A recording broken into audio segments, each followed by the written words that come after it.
Hi, y'all. Welcome to the Mustache and The Beard.com. Two Grey Geeks, changing the world one post at a time. Excellent. My name is Louis Matos. I am the Mustache. I am Junior Figueroa. I be the Beard. And yes, this is our Ask Two Grey Geeks number 4 video. Wow, we've done this 4 times already? Yes, we've done 4 times. Wow.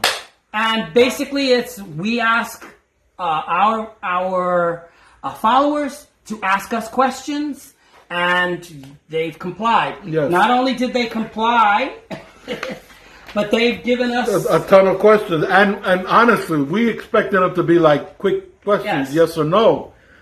Like, who's better, Superman or Batman? Yeah, exactly. You know, that sort of thing. But man, we've had to think about these questions. Yes. So keep them coming, keep them coming. Yes, we appreciate it. We like doing the mind exercise. And so we have one question for today that we're going to, we thought it was sufficient to just focus on that one question. Yeah, and it's going to take a little bit of time. Okay. So, if you could invite a fictional character to be a guest on the Mustache and the Beard, who could that be and why?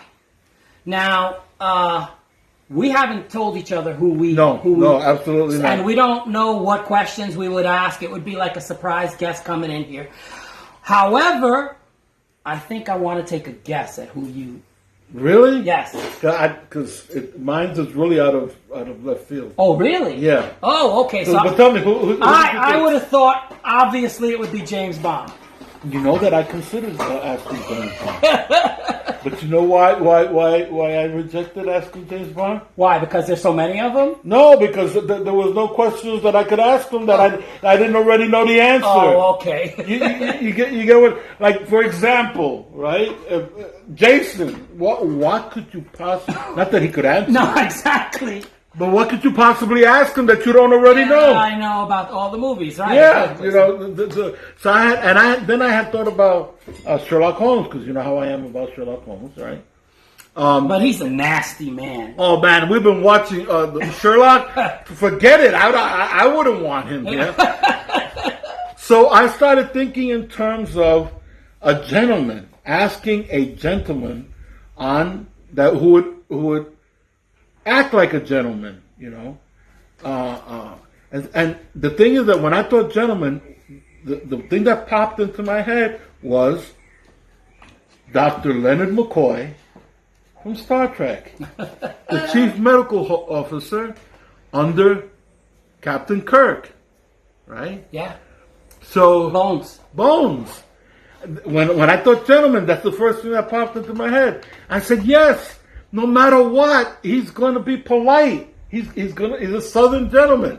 You put a couple of mint juleps in him, and his accent comes out. And he'll tell jokes, and he'll be pleasant, and just don't be...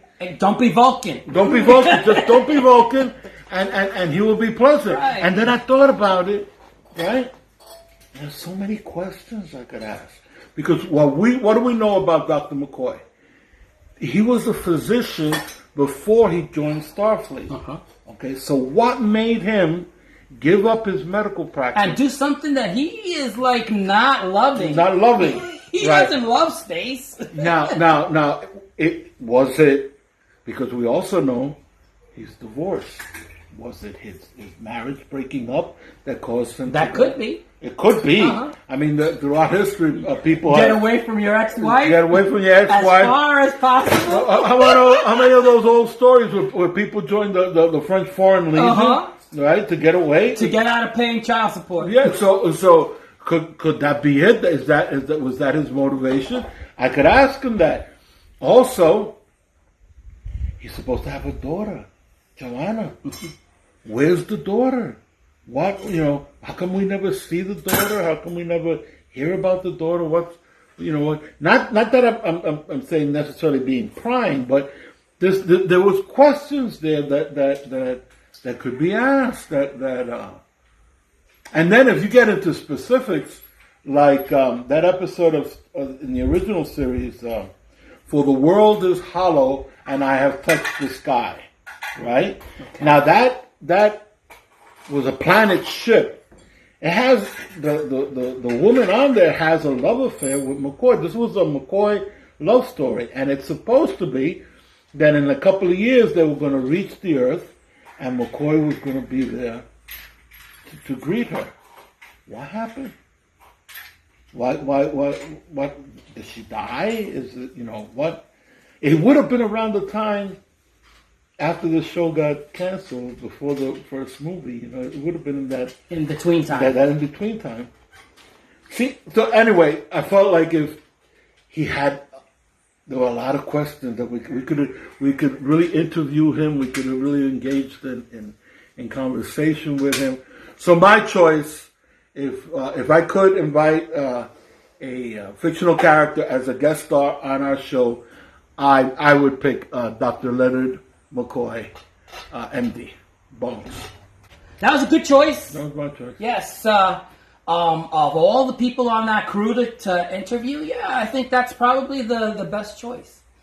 It's funny, and it's probably because it was the week before Star Trek that my guest that I would invite is also from Star Trek. Really? Yes. Wow. But I would choose someone from Voyager, and I would choose 7 of 9.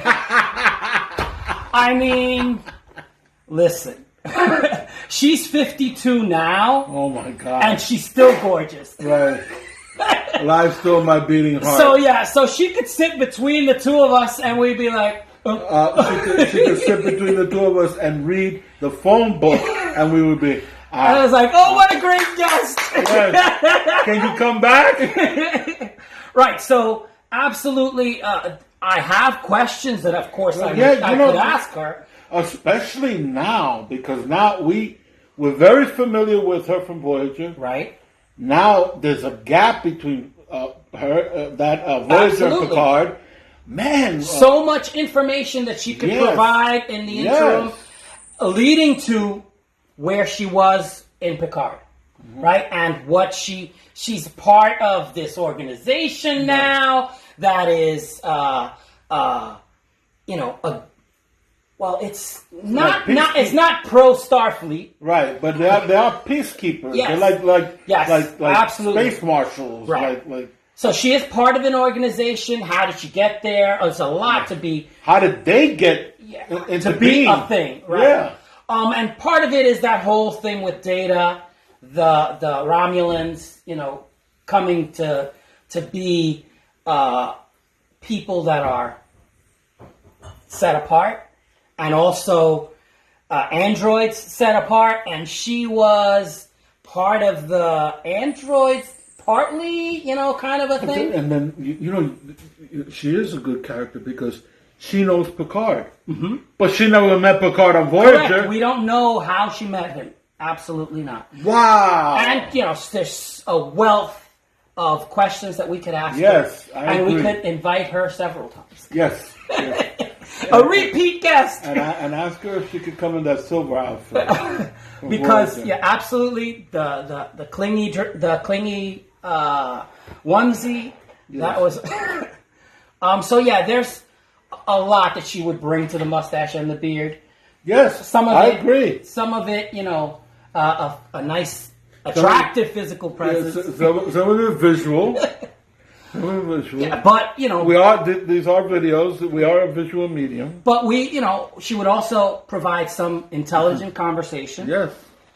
And Jerry Ryan is highly intelligent. And would absolutely fill in the gaps of where Voyager left off to where Picard is now leading, and to tell us a little more about what Picard is going to experience in the future.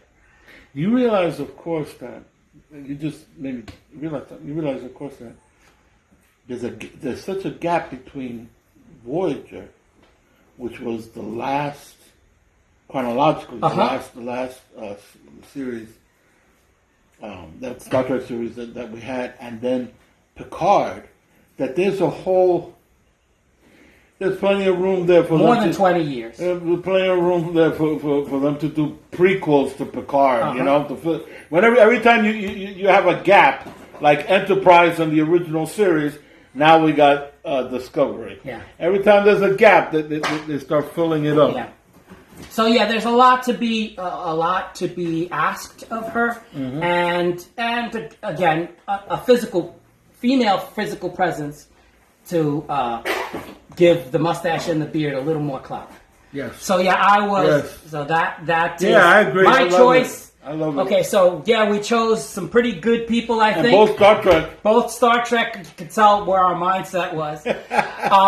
So yeah, I think we covered and answered that question. Yes, we did. I think we milked it enough. We milked it. We strained it dry. All right, and because we want to keep these videos as short as possible, right. Thank you very much. Keep those questions coming. Yes, but this one was fun. Yes. It was fun. So our email is mustacheandbeard@gmail, and please keep sending those questions our way. Absolutely. My name is Louis Matos. And you are the Mustache? I am the Mustache. My name is Junior Figueroa, and I be the Beard.